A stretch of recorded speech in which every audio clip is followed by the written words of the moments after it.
Ang lumang orasan na gawa sa nara, ang tanging pamana sa akin ng aking ama, ay nagpakita ng 1347 ng madaling araw nang magbago ang lahat.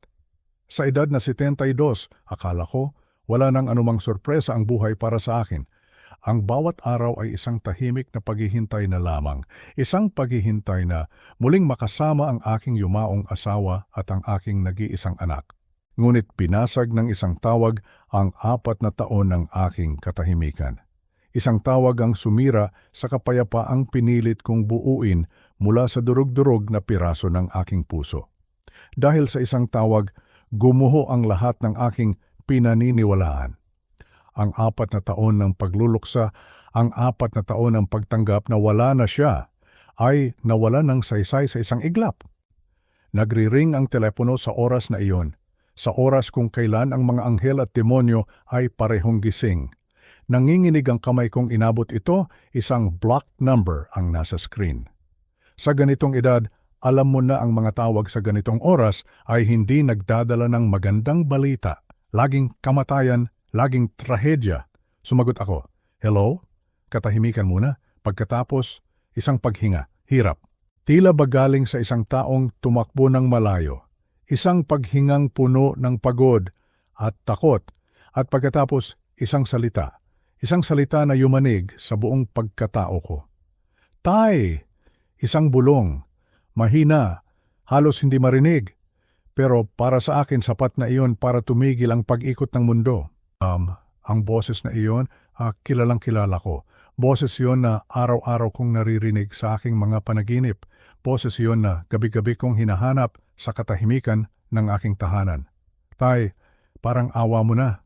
Buksan mo ang pinto." Ginaw na ginaw ako. Ang dugo ko ay naging yelo. Hindi maaari. Hindi ito totoo. "Tomas!" Halos hindi lumabas ang pangalan niya sa aking lalamunan. "Tomas, anak, ikaw ba yan?" Click. Naputol ang linya. Nakatulala lang ako sa aking upuan. Ang telepono ay nakadikit pa rin sa aking tainga. 4 na taon, 3 buwan, at 16 na araw. Iyon ang bilang ng mga araw mula nang huli kong makita ang aking anak, si Tomas, ang aking si Tomas. Namatay siya sa isang aksidente sa bangka sa Lawa ng Taal. Iyon ang opisyal na kwento. Iyon ang sinabi ng lahat. Isang malagim na aksidente, hindi na natagpuan ang kanyang katawan. Kinain daw ng malalim at malamig na tubig. Tinanggap ko iyon. Sa sobrang sakit, tinanggap ko. Iniyakan ko siya hanggang sa maubos ang aking mga luha. Nagluksa ako hanggang sa ang puso ko'y naging manhid. Pinaniwala ko ang aking sarili na kailangan kong magpatuloy, na kailangan kong tanggapin na ang alaala na lang niya ang makakasama ko. Ngunit ang tawag na iyon, winasak nito ang lahat. Pinaniwalaan ko ang isang kasinungalingan. Sa loob ng 4 na taon, nabuhay ako sa isang kasinungalingan. Hinayaan kong maniwala ang sarili ko sa isang kwentong madaling tanggapin. Isang kwentong hindi kasing sakit ng katotohanan. Ang mga taong dapat na umalo sa akin, ang mga taong dapat na kasama ko sa pagluluksa, sila pala ang nagbaon ng tunay na nangyari sa ilalim ng lupa. Ipinagkait nila sa akin ang karapatan na malaman ang katotohanan tungkol sa pagkamatay ng sarili kong anak. Ipinagkait nila sa isang ama ang hustisya para sa kanyang bugtong na anak, isang kawalan ng utang na loob. Isang paglapastangan hindi lang sa alaala ni Tomas, kundi pati na rin sa aking pagiging ama. Pero ngayong gabi, nagbago ang lahat. Ang tawag na iyon ay hindi isang multo, ito ay isang mensahe. Hindi na ito tungkol sa pagluluksa, hindi na ito tungkol sa pangungulila. Ito ay tungkol sa paghahanap ng katarungan. Ang katarungang ipinagkait sa amin sa loob ng 4 na taon. Mula sa pagiging isang matandang naghihintay na lang ng kanyang katapusan, bigla akong nagkaroon ng bagong layunin. Ang takot na naramdaman ko kanina ay napalitan ng galit. Isang galit na matagal nang natutulog sa kaibuturan ng aking puso. Hindi ito paghihiganti. Ito ay katarungan. Aalamin ko ang katotohanan, kahit na ito pa ang maging huling bagay na gagawin ko sa mundong ito. Sisingilin ko ang mga may utang sa buhay ng aking anak. Hindi sila makakatakas. Hindi na ngayon, dahil ngayong gabi, nagsimula pa lang ang lahat. Ang bawat kasinungalingan ay mabubunyag. Ang bawat lihim ay lalabas sa liwanag. At pagsisisihan nila ang araw na minaliit nila ang pagmamahal ng isang ama. Tumayo ako mula sa aking upuan, ang bawat buto sa aking katawan ay tumututol, ngunit ang aking espiritu ay hindi kailanman naging ganito katatag. Dahan-dahan akong naglakad patungo sa pinto, hindi dahil sa utos ng boses sa telepono, kundi dahil sa isang bagong misyon na isinilang sa gabing ito. Ang paglalakbay na ito ay magiging mapanganib. Alam ko, pero para kay Tomas, gagawin ko ang lahat. Bago po tayo magpatuloy sa kwentong ito, mangyaring mag-subscribe muna kayo sa ating channel. At kung maari po, pakisabi sa amin sa comment section kung taga saan po kayo nanonood at anong oras na dyan sa inyong lugar. Gusto naming malaman na hindi kami nag-iisa sa paglalakbay na ito. Maraming salamat po. Habang papalapit ako sa pinto, ang bawat hakbang ko ay mabigat. Ang sahig na kahoy ay malamig sa aking mga paa, pero hindi nito kayang pantayan ang ginaw na gumagapang sa aking kalooban. Ang bawat tibok ng aking puso ay isang tanong. Si Tomas ba talaga? Paano? Paanong mangyayari iyon? Baka naman nababaliw na ako? Baka ang 4 na taon ng kalungkutan ay unti-unti nang sinisira ang aking pag-iisip. Pero ang boses na iyon, imposibleng magkamali ako. Huminto ako sa harap ng pinto. Ang aking kamay nanginginig habang dahan-dahan kong inaabot ang seradura. Huminga ako ng malalim. Anuman ang nasa kabila nito, kailangan kong harapin. Pinikit ko ang aking mga mata at dahan-dahan kong binuksan ang pinto. Ang liwanag mula sa ilaw sa aming biranda ay tumama sa isang figura. Isang binatang nakatayo sa gitna ng malakas na ulan. Basang-basa, nanginginig mula ulo hanggang paa. Ang maitim niyang buhok ay dikit-dikit sa kanyang noo at ang suot niyang damit ay tila lumalangoy sa kanyang napakapayat na katawan. Pero hindi siya si Tomas. Ang mukhang iyon, pamilyar. Pamilyar sa paraang halos madurog ang puso ko. Ang matangos niyang pisngi, ang malalim niyang mga mata, para kong nakikita ang anino ng aking anak. Pero mas bata siya, mas bata kaysa kay Tomas noong huli ko siyang makita. At ang mga mata niya, puno ng isang uri ng desperasyon na hindi ko pa nakikita kailanman, isang uri ng takot na tila ba hinahabol siya ng kamatayan. "Papasensya na po," sabi ng binata. Pasag ang kanyang boses. Ang bawat salita ay may kasamang panginginig. "Patawad po, hindi ko na po alam kung saan pa ako pupunta. Hinahanap po nila ako at takot na po ako. Kayo na lang po ang pamilyang natitira sa akin." Ang mga salita niya ay tumagos sa akin. Pamilya? Paanong naging pamilya ko siya? Sino ka? Iyon lang ang salitang nagawa kong sabihin. Ang boses ko ay tila hindi sa akin. Parang nanggagaling sa malayo. "Ako po si Miguel," sabi niya. Hirap na lumunok. Ang ulan at ang luha ay magkahalo ng dumadaloy sa kanyang mukha.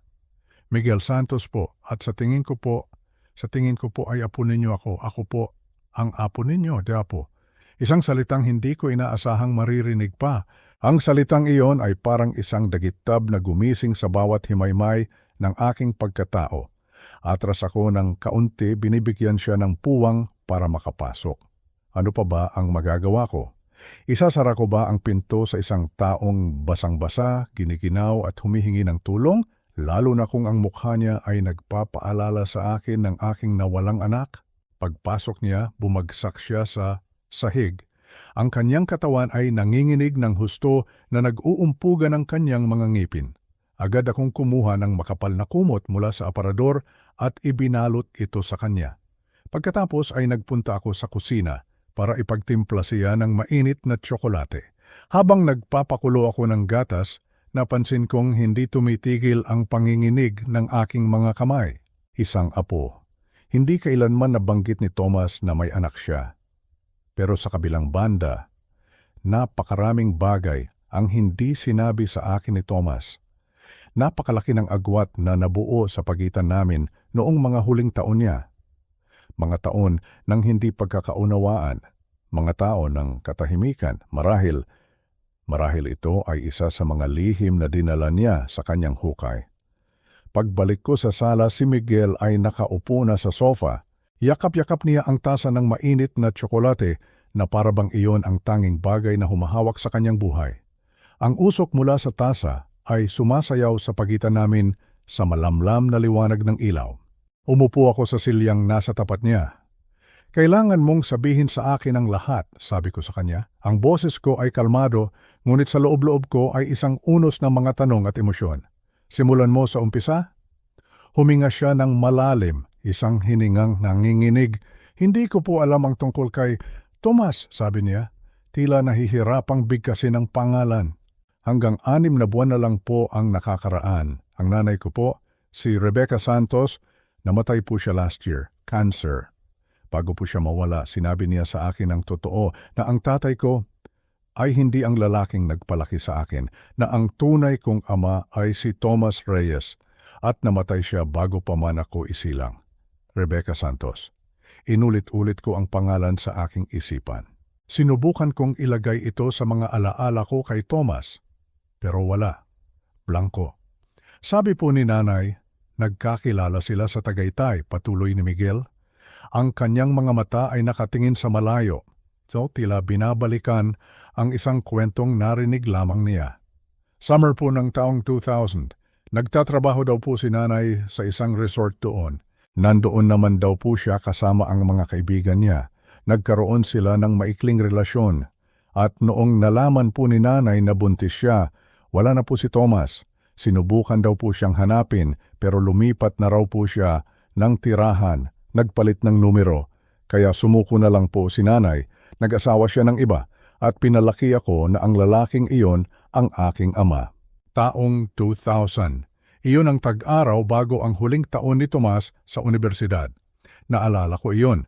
Kinugol niya ang summer na iyon sa Timog, nagtatrabaho raw sa isang fishing lodge. Naalala ko dahil iyon ang isa sa mga iilang pagkakataon na mukha siyang masaya. Isa sa mga iilang pagkakataon na regular siyang tumatawag sa akin, tuwang-tuwa sa kalikasan, sa kalayaan. "Bakit hindi sinabi sa iyo ng nanay mo nang mas maaga?" tanong ko. Ang boses ni Miguel ay muling nabasag. Gusto niya po sana, pero yung asawa niya, yung kinilala kong ama, pinangako niya po na hindi sasabihin. Kontrolado po kasi siya at minsan malupit. Kahit nung namatay na po yung lalaki 3 taon na ang nakalipas, hindi pa rin po niya sinabi. Sa tingin ko po, nahihiya siya o baka naman may pinoprotektahan siya sa akin. Hindi ko po alam. Ibinaba niya ang tasa at may kinuha mula sa bulsa ng kanyang jacket. Isang litrato. Lumana, may mga bahid ng tubig, pero malinaw pa rin. Inabot niya ito sa akin. Halos maputol ang aking hininga. Nandoon si Tomas, mas bata, nakangiti. Ang ngiting iyon, ang ngiting matagal ko nang hindi nakikita. Nakaakbay siya sa isang magandang babae na blonde ang buhok. Pareho silang tumatawa, masaya, habang ang sikat ng araw sa tag-araw ay nasa likuran nila. At sa mga mata ni Tomas, may isang bagay doon na matagal ko nang hinahanap. Kasiyahan, tunay na kasiyahan. Itinago po yan ni nanay sa isang kahon sa ilalim ng kama niya, sabi ni Miguel. Kasama ng mga sulat na ipinadala ni Tomas noong summer na yon. Mahalaga po siya kay nanay, pero bigla na lang siyang tumigil sa pagsulat, sa pagtawag. Hindi po maintindihan ni nanay kung bakit, pero ako, alam ko kung bakit. Noong taglagas na yon, doon nagsimulang manligaw si Tomas kay Vanessa, si Vanessa Delgado. Maganda, ambisyosa, mula sa isa sa mga pinakamayaman at pinakamatandang pamilya sa Maynila. Pumasok siya sa buhay ni Tomas na parang isang bagyo at biglang naglaho ang lahat. Kasama na pala doon ang isang babaeng nagngangalang Rebecca sa Tagaytay. "Sinabi mong may naghahanap sa iyo," sabi ko.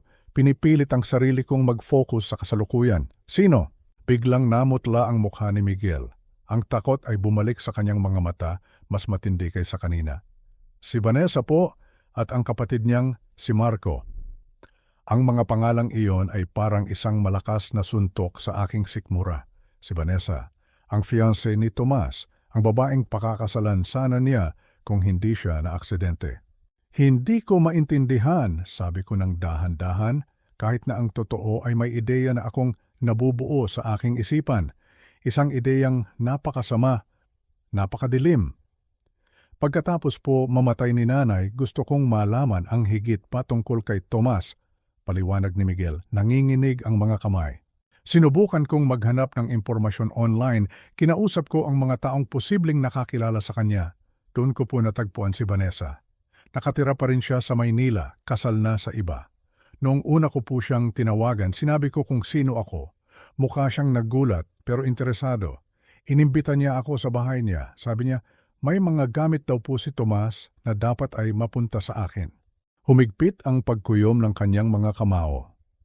Pero pagdating ko po roon, iba ang pakiramdam ko. May mali. Paulit-ulit niya akong tinatanong kung ano ang mga sinabi sa akin ni nanay, kung anong mga dokumento ang hawak ko. Nandoon din po ang kapatid niyang si Marco. At ang paraan ng pagtinginan nilang dalawa, parang may pinag-uusapan sila nang hindi nagsasalita. May binabalak sila. Anong binabalak? Hindi ko po alam, pero isang gabi narinig ko silang nag-uusap. Akala nila tulog na ako. Sinabi ni Vanessa, kung malalaman niya ang totoong nangyari, babagsak ang lahat. Tapos, sumagot si Marco, edi sisiguraduhin nating hindi niya malalaman, tatapusin natin siya, katulad ng ginawa natin kay Tomas. Ang mga salitang iyon ay nanatili sa hangin na parang usok. Tatapusin natin siya katulad ng ginawa natin kay Tomas. Paulit-ulit, katulad ng ginawa natin kay Tomas.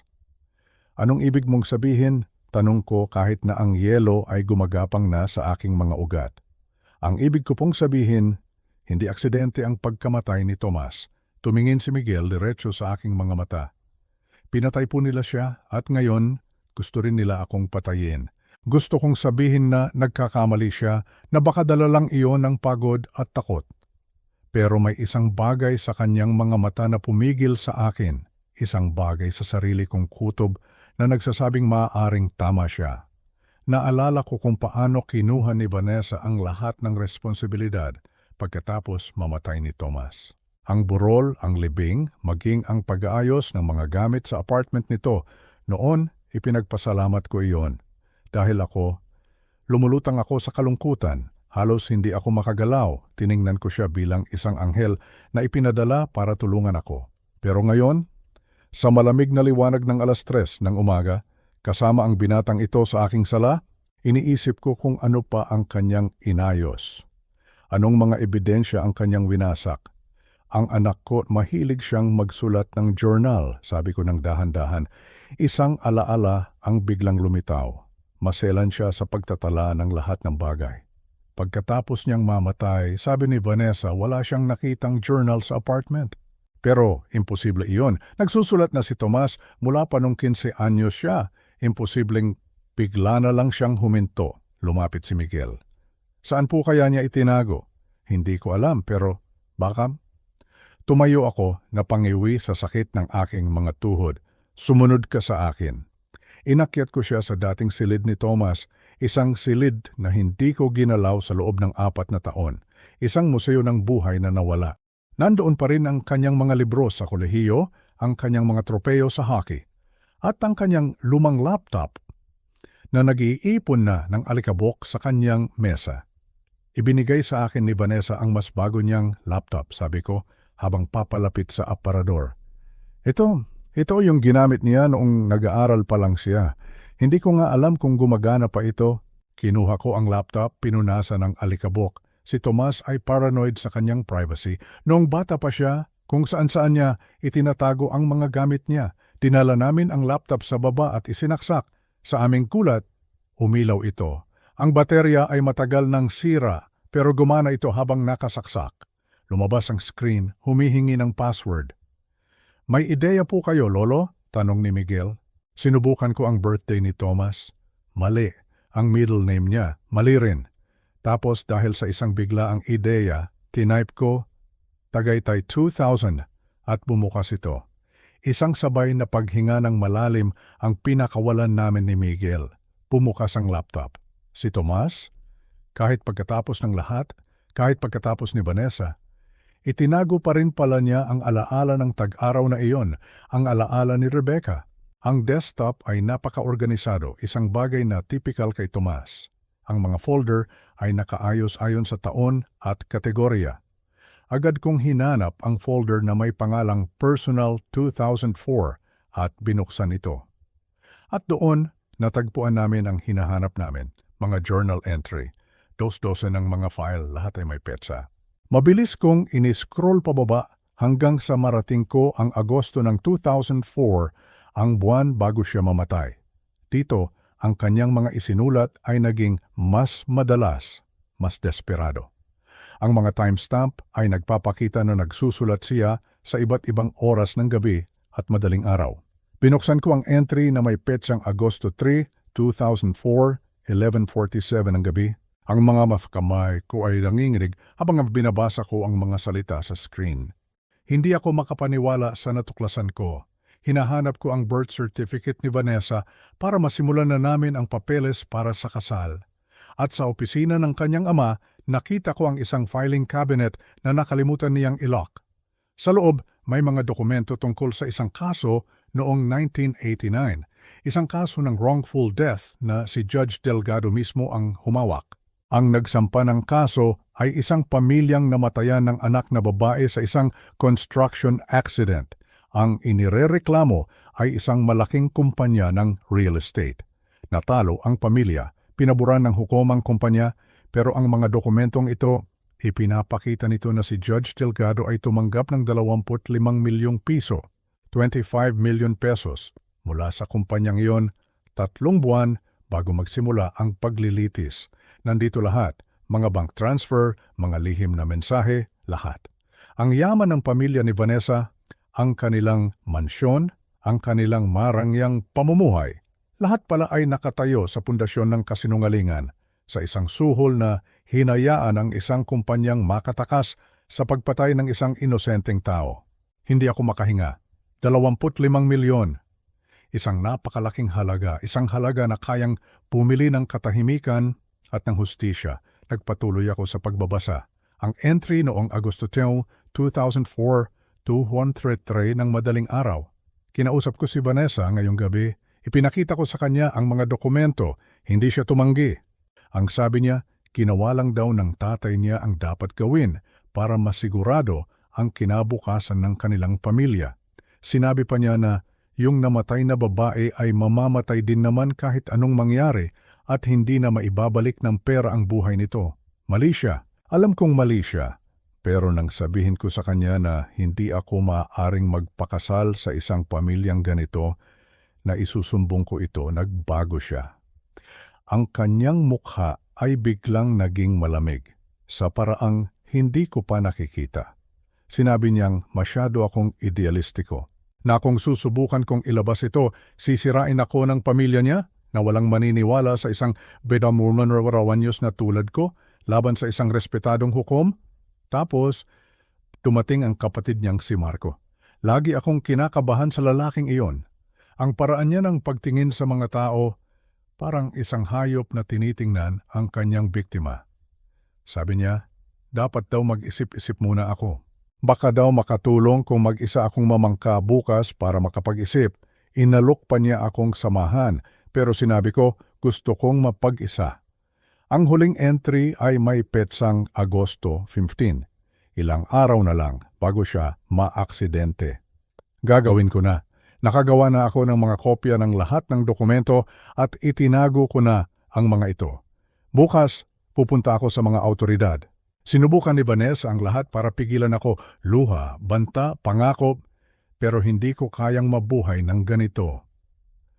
Ang pamilyang iyon ay karapat-dapat sa hustisya. Si Marco, sinusundan niya ako, nakikita ko ang kotse niya na nakaparada sa kabilang kalye. Sabi ni Vanessa, paranoid lang daw ako pero alam ko ang nakikita ko kung may mangyari sa akin. Ang katotohanan ay nasa cabin sa Batangas. Sa Maylawa, yung lumang fishing camp kung saan ako nagtrabaho noong summer na nakilala ko si Rebecca. Itinago ko ang lahat doon. Ang coordinates, 14,765 degrees north, 120,996 105 degrees east. Sa loob ng fireplace na bato, pangatlong bato mula sa kaliwa sa pinakaibabang hanay. Tay, kung nababasa mo ito, alam mo na ang gagawin. Iyon na ang huling mensahe. 3 araw pagkatapos, naglayag si Thomas nang mag-isa sa lawa ng Taal. Ang bangka niya ay natagpuang palutang-lutang, walang laman. Sinabi ng Coast Guard na ito ay isang aksidente. Si Vanessa, nagpakita ng labis na kalungkutan o iyon ang akala ng lahat. Tumingin ako kay Miguel, ang takot at gulat sa aking mukha ay salamin ng kung ano ang nakikita ko sa kanya. Pinatay nila siya, bulong ko. Isang katotohanang masakit tanggapin, pero isang katotohanang magpapalaya sa aming lahat. At malaya sila sa loob ng 4 na taon. Ang mga salitang iyon ay lumabas na may bigat ng 4 na taon ng kasinungalingan, 4 na taon ng maling pagluluksa, 4 na taon ng hustisyang naantala. Ngayon na ang simula ng paniningil. Ang huling journal entry ni Tomas ay hindi lamang isang simpleng tala. Ito ay isang testamento, isang mapa, isang huling habilin mula sa isang anak patungo sa kanyang ama. Ang mga salitang, "Tay, kung nababasa mo ito, alam mo na ang gagawin," ay paulit-ulit na umalingaw-ngaw sa aking isipan. Oo, anak, alam ko na. Pagkatapos ng 4 na taon ng pagiging bulag, ngayon malinaw na ang lahat. Ang screen ng laptop ay nagliliwanag sa madilim na sala. Ang tanging saksi sa katotohanang biglang bumagsak sa aming kandungan. Si Miguel at ako ay nakaupo roon, hindi makapagsalita, parehong iniinda ang bigat ng aming natuklasan. Ang kalungkutan na nararamdaman ko ay unti-unting nahahaluan ng isang emosyong matagal ko nang hindi naramdaman. Galit, isang dalisay at nag-aapoy na galit. Hindi lang para sa mga pumatay sa aking anak, kundi pati na rin sa aking sarili. Hinayaan kong lokohin nila ako.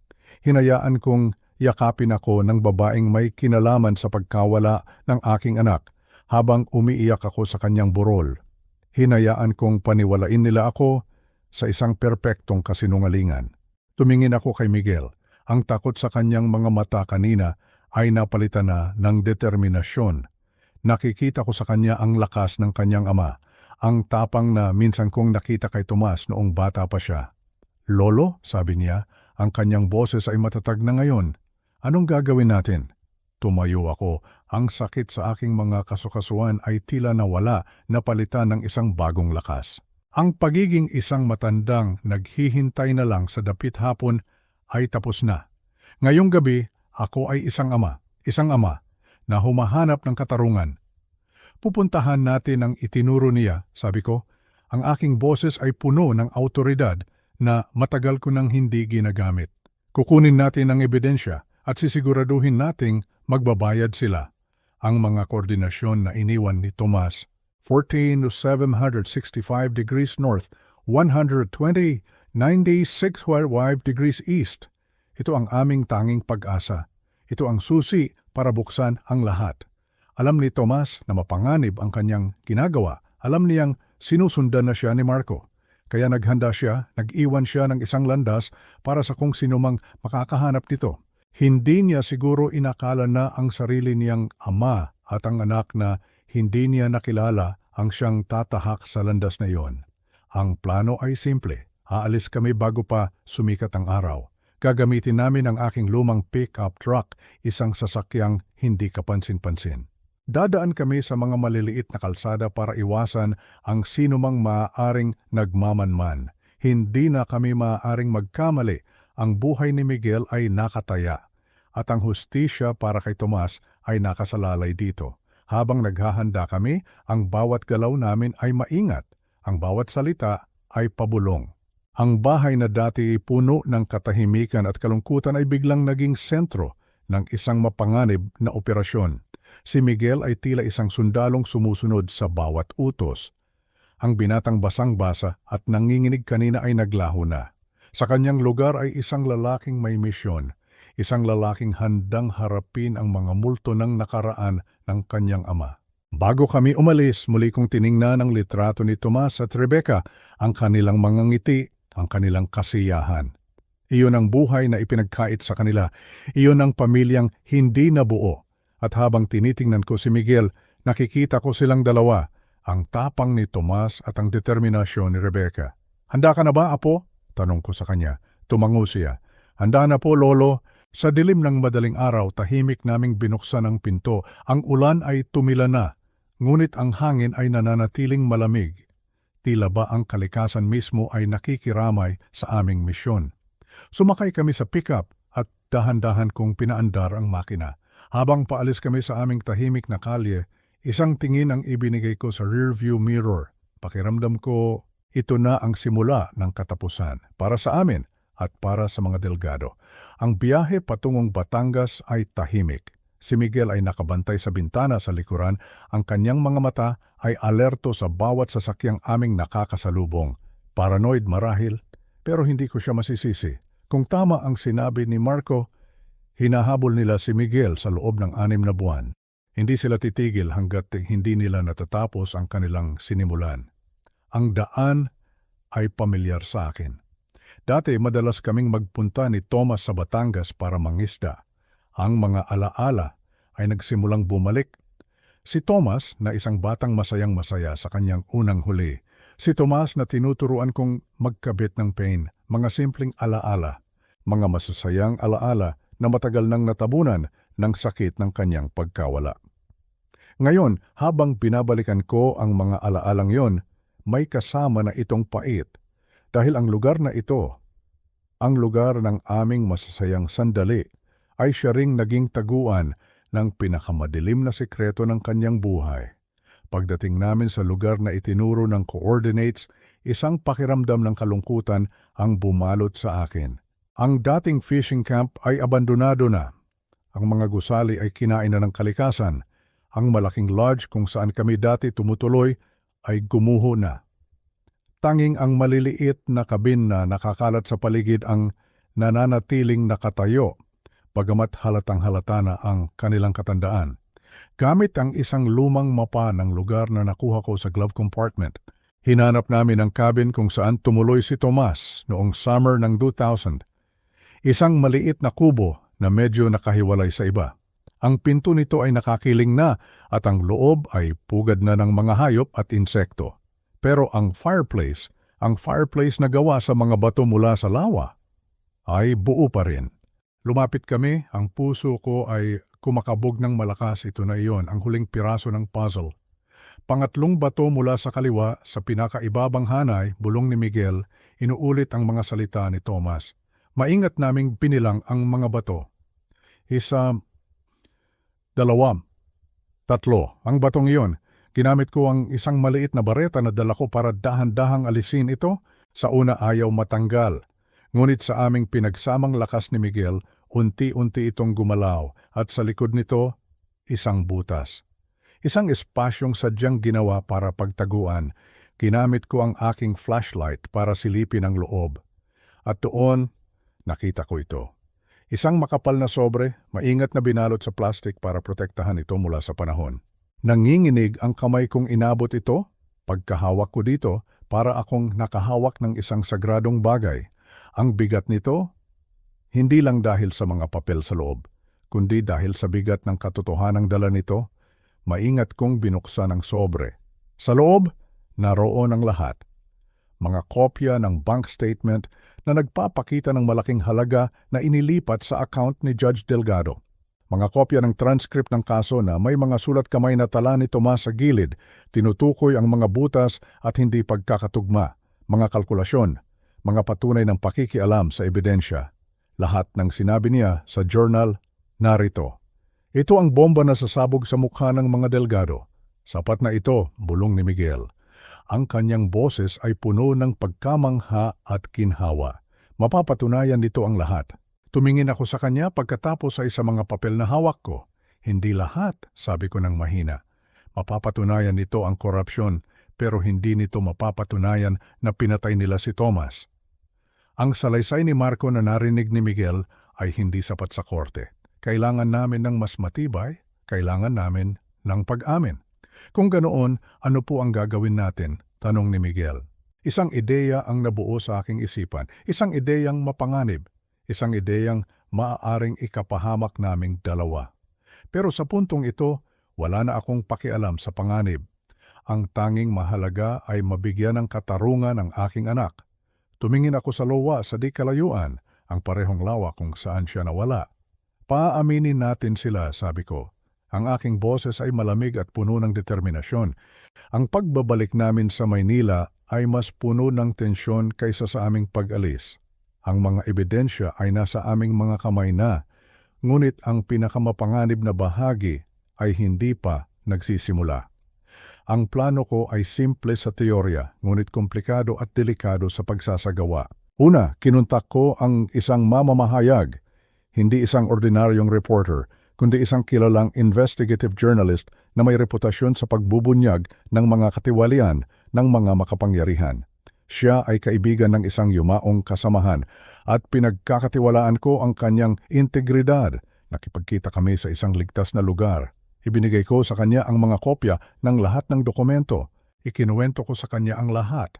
Mula sa tawag ni Tomas hanggang sa aming natuklasan sa Batangas. Ang kanyang mga mata ay nanlaki sa bawat detalye. Ito ay malaki, sabi niya. Mas malaki pa sa inaakala mo. Alam ko, sagot ko. Kaya kailangan ko ang tulong mo. Pero may isa pa akong kailangang gawin. Kailangan kong paaminin sila sa pagpatay kay Tomas. Hawakan mo muna ang kwentong ito. Huwag mo munang ilalabas hanggat hindi ako nagbibigay ng hudyat. Pumayag siya, bagamat may pag-aalala sa kanyang mukha. Mag-iingat ka, Arturo, sabi niya. Ang mga taong ito, wala silang hindi gagawin para protektahan ang kanilang sarili. Pagkatapos ng aming pagkikita, umuwi kami ni Miguel. Oras na para sa ikalawang bahagi ng plano. Oras na para painin ang mga isda. Kinuha ko ang telepono at tinidayal ang numero ni Vanessa. Ilang ring lang ay sumagot na siya. Tito Arturo? Ang boses niya ay pareho pa rin, malambing, puno ng peking simpatiya. Napatawag po kayo, kumusta na po kayo? Ang bawat salita niya ay parang lason sa aking pandinig. Huminga ako ng malalim para pakalmahin ang aking sarili. Kailangan kitang makausap, Vanessa, sabi ko. Sinisikap na panatilihing normal ang aking boses. May kinalaman ito kay Tomas. Mayroon akong natagpuan. Isang maikling katahimikan sa kabilang linya. Nararamdaman ko ang pag-ikot ng mga engranhe sa kanyang isipan. Nag-iisip, nagkakalkula. So sige po, kailan po ninyo gustong magkita? Ngayong gabi, dito sa bahay, ikaw lang at si Marco. Isang mas mahabang katahimikan. Si Marco po? Bakit po kailangang kasama si Marco? Dahil ang natagpuan ko, may kinalaman ito sa inyong dalawa. Alam kong nakuha ko na ang kanyang atensyon. Ang pag-aalinlangan sa kanyang boses ay napalitan ng isang bagay na hindi ko matukoy. Takot o pag-iingat? Sige po, sabi niya sa wakas. Darating kami dyan ng 8:00. Pagkababa ko ng telepono, tumingin ako kay Miguel. Oras na. Ang buong hapon ay ginugol namin sa paghahanda. Inayos namin ang telepono ni Miguel para mag-record ng video. Itinago namin ito sa isang bookshelf sa likod ng ilang libro na may malinaw na tanaw sa buong sala. Sinigurado naming mayroon kaming plano para sa pagtakas kung sakaling maging marahas ang sitwasyon. Ang pintuan sa likod ay iniwan naming bahagyang nakaawang at pagkatapos naghintay kami. Ang bawat tiktak ng orasan ay parang isang martilyong pumupukpok sa aming mga dibdib. Ang paghihintay ang pinakamahirap na bahagi, ang paghihintay sa mga ahas na papasok sa iyong lungga. 8:00 eksakto, isang mamahaling kotse ang huminto sa tapat ng aking bahay. Pumaba si Vanessa, suot ang isang eleganteng business suit. Sumunod sa kanya si Marco, ang kanyang anino, suot ang kanyang karaniwang madilim na damit at mayabang na tindig. Ang kanyang mga mata ay mabilis na nag-scan sa paligid, tila ba hinahanap ang anumang banta. Pinuksan ko ang pinto. Salamat sa pagdating, sabi ko. Pinipilit ang isang ngiti. Tuloy kayo. Pumasok si Vanessa na may ngiti sa labi, isang ngiting hindi umaabot sa kanyang mga mata. Si Marco naman ay nanatiling seryoso, ang kanyang presensya ay nagpapabigat sa hangin sa loob ng aking sala. Maupo kayo, sabi ko, itinuturo ang sofa. Umupo si Vanessa ng may grasya habang si Marco ay piniling tumayo malapit sa pinto. Tila isang bantay na handa sa anumang oras. Sabi niyo po may natagpuan kayo, Tito? Tanong ni Vanessa. sinisira ang katahimikan. Tumingin ako sa kanya ng diretso, wala nang paligoy-ligoy. Oo, natagpuan ko ang apo ko. Ang kulay ay biglang nawala sa mukha ni Vanessa. Ang peking ngiti ay naglaho. Nakita ko ang biglaang paggalaw ng kamay ni Marco patungo sa kanyang bulsa. At sa hudyat na iyon lumabas si Miguel mula sa pasilyo kung saan siya naghihintay. "Hello Vanessa," sabi ni Miguel. Ang kanyang boses ay kalmado, ngunit may bigat. "Kailangan nating mag-usap tungkol kay Tomas." Ang sumunod na nangyari ay kaguluhan. Sumugod si Marco patungo kay Miguel. Ngunit inaasahan ko na iyon.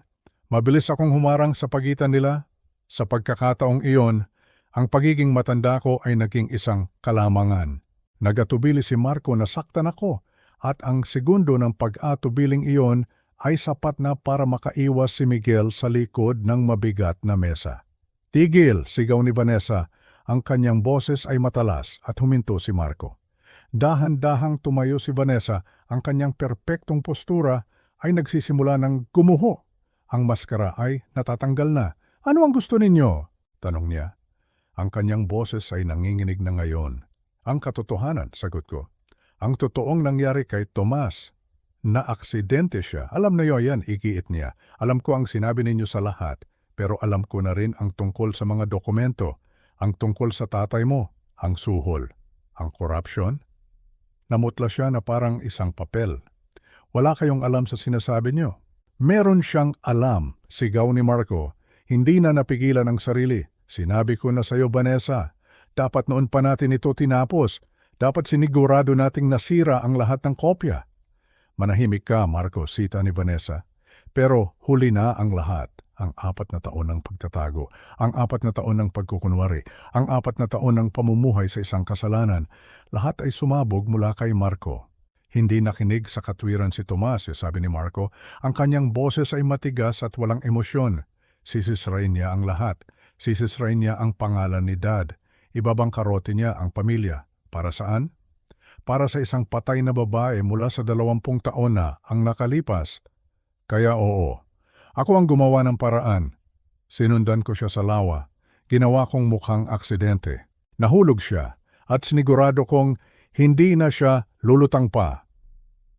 Ang pag-amin, ang malamig at brutal na pag-amin ay nanatili sa hangin. Ang mukha ni Vanessa ay abuna. Alam na niya ang bigat ng kasalanang sinabi ng kanyang kapatid. Nire-record niyo to, bulong niya. Ang kanyang mga mata ay nakatutok na ngayon sa bookshelf sa nakatagong telepono. "Oo," sabi ko. "At naka-back up na yan sa cloud. Kahit sirain niyo yan, may mga kopya na ang mga pulis at ang media." Sa desperasyon, sumugod si Vanessa patungo sa telepono. Ngunit mas mabilis si Miguel. Nakuha niya ito at umatras patungo sa pinto. Hinarang siya ni Marco at doon nagsimula ang karahasan. Sinunggaban ni Marco si Miguel sa kwelyo at isinandal sa pader. Ang telepono ay bumagsak sa sahig. Sumigaw ako, sinubukang umawat, pero isang tulak lang ni Marco ay bumagsak ako. Ang sakit sa aking balakang ay sumabog. Ngunit si Miguel, anak siya ni Tomas. Nasa kanya ang tapang ng kanyang ama. Itinaas niya ang kanyang tuhod at buong lakas na tinamaan ang sikmura ni Marco. Napayuko si Marco sa sakit at iyon ang pagkakataon ni Miguel para tumakbo. At sa sandaling iyon, narinig ko ito, ang pinakamagandang tunog sa buong mundo, ang tunog ng mga sirena, ang mamamahayag. Hindi siya naghihintay.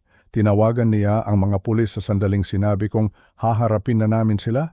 Gusto niyang masigurado na mayroon kaming suporta. Pumasok ang mga pulis sa pinto. Sinubukang tumakbo ni Marco pero hindi siya lumagpas sa beranda. Si Vanessa ay nanatiling nakatayo, tulala. Ang kanyang perpektong mundo ay gumuho na. Hindi dapat ganito, bulong niya. Dapat naintindihan ni Tomas. Dapat ako ang pinili niya. Pinili niya ang tama, sabi ko, habang pinipilit kong tumayo. At iyon ang dahilan kung bakit niyo siya pinatay. Ang paglilitis ay tumagal ng 18 buwan, isang mahaba at nakakapagod na proseso. Bawat araw sa korte ay isang pagsubok sa aming pasensya at sa aming pananampalataya sa hustisya. Ang mga dokumentong itinago ni Tomas sa Batangas ang naging pundasyon ng lahat. Dahil dito, muling nabuksan ang kaso noong 1989. Ang katiwalian ni Judge Delgado na matagal nang ibinaon sa limot ay muling nahukay at inilantad sa buong bansa. Ang kanyang pangalan na dati simbolo ng kapangyarihan at respeto ay naging simbolo ng kasinungalingan at kasakiman. Hindi na niya kinailangan pang harapin ang rehas. Isang atake sa puso ang tumapos sa kanyang buhay bago pa man mailabas ang hatol. Siguro, iyon ang sarili niyang paraan ng pagtakas. Si Marco sa kabilang banda ay hindi nakatakas. Ang kanyang pag-amin na narecord sa video kasama ng iba pang matitibay na ebidensya ay nagdiin sa kanya. Hinatulan siya ng habambuhay na pagkakakulong, first-degree murder, walang parol. Habang buhay siyang magbabayad sa kanyang kasalanan sa loob ng malamig na selda. Si Vanessa, ang babaeng minahal ng aking anak, ang babaeng naging dahilan ng kanyang kamatayan. Hinatulan siya bilang accessory to the crime at conspiracy. 20 taon. 20 taon sa bilangguan para pag-isipan ang kanyang mga pagkakamali. Sa huling araw ng paglilitis, nakita ko siya. Wala na ang dating kumpiyansa. Wala na ang eleganteng pananamit. Isang babaeng basag na lamang ang aking nakita, isang babaeng sinira ng sarili niyang ambisyon. Ang pamilyang nawalan ng anak noong 1989, sa wakas pagkatapos ng ilang dekada ay nakamit din nila ang hustisya. Huli man daw, darating pa rin. At sa kanilang mga mata, nakita ko ang isang uri ng kapayapaan at kami naman ni Miguel, kami ay nagsimula ng isang bagong kabanata. Pagkatapos ng lahat ng kaguluhan, isang bagong uri ng katahimikan ang bumalot sa aming tahanan. Hindi na ito ang katahimikan ng kalungkutan kundi ang katahimikan ng kapayapaan. Si Miguel ay lumipat sa dating silid ni Tomas. Sa una nag-aalangan pa ako, pakiramdam ko. Nilalapastangan namin ang alaala ng aking anak. Ngunit isang gabi, nakita ko si Miguel sa loob ng silid, tinitingnan ang mga lumang tropeyo ni Tomas. Sana po nakilala ko siya, Lolo, sabi niya sa akin. At sa sandaling iyon, naintindihan ko, ang pagtira ni Miguel sa silid na iyon ay hindi paglapastangan. Ito ay pagpapatuloy. Ito ay isang paraan para mas makilala niya ang amang hindi niya nakasama. Nag-enroll si Miguel sa isang universidad sa Maynila. Ang kinuha niyang kurso, abogasya. Sabi niya, gusto niyang ipaglaban ang mga taong hindi kayang ipaglaban ang kanilang mga sarili, katulad ng sinubukang gawin ng kanyang ama. Sa bawat araw na lumilipas, mas lalo kong nakikita si Tomas sa kanya. Hindi lang sa kanyang mukha, kundi sa kanyang mga prinsipyo, sa kanyang puso. May mga gabi na nauupo kami sa beranda, umiinom ng mainit na kape, at doon ikinukwento ko sa kanya ang lahat tungkol kay Tomas. Hindi lang ang tungkol sa malungkot na pagtatapos. Ikinukwento ko ang simula at ang gitna, ang mga masasayang bahagi. Ikinuwento ko ang unang beses niyang manalo sa isang hockey game at kung paano niya pinilit na katabi sa pagtulog ang kanyang tropeyo. Ikinuwento ko ang tag-araw na natuto siyang maglayag at halos itumba ang bangka dahil sa sobrang pagpapasikat. Ikinuwento ko kung paano niya ako tinatawagan tuwing Linggo mula sa universidad kahit na wala naman kaming mahalagang pag-uusapan para lang mangumusta. Sa pamamagitan ng mga kwentong ito, unti-unting nabubuo sa isipan ni Miguel ang imahe ng kanyang ama. Hindi siya isang bayani na walang kapintasan. Isa siyang ordinaryong tao na may mga pangarap, mga takot at mga pagkakamali. Pero isa siyang mabuting tao. Isang taong piniling gawin ang tama kahit na ang kapalit nito ay ang kanyang buhay. Ang mga aral mula sa lahat ng ito, hindi sila simple. Pero kung mayroon man akong maibabahagi sa inyo, ito na siguro iyon. Una, magtiwala kayo sa inyong kutob. Kapag may nararamdaman kayong mali, malamang tama kayo. Alam ni Tomas ang katotohanan, pero nag-alinlangan siya noong sinubukan siyang kumbinsihin ni Vanessa. Ang pag-aalinlangang iyon ang nagdulot sa kanya ng lahat.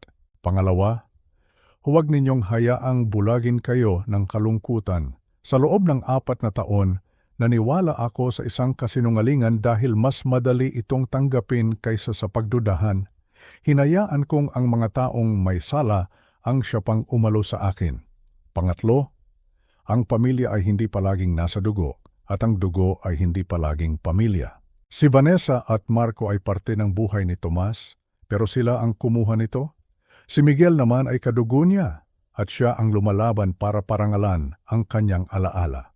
At ang pinakamahalaga sa lahat, magsalita kayo. Huwag kayong matakot. Nakahanap si Tomas ng ebidensya ng katiwalian at nagplano siyang isumbong ito.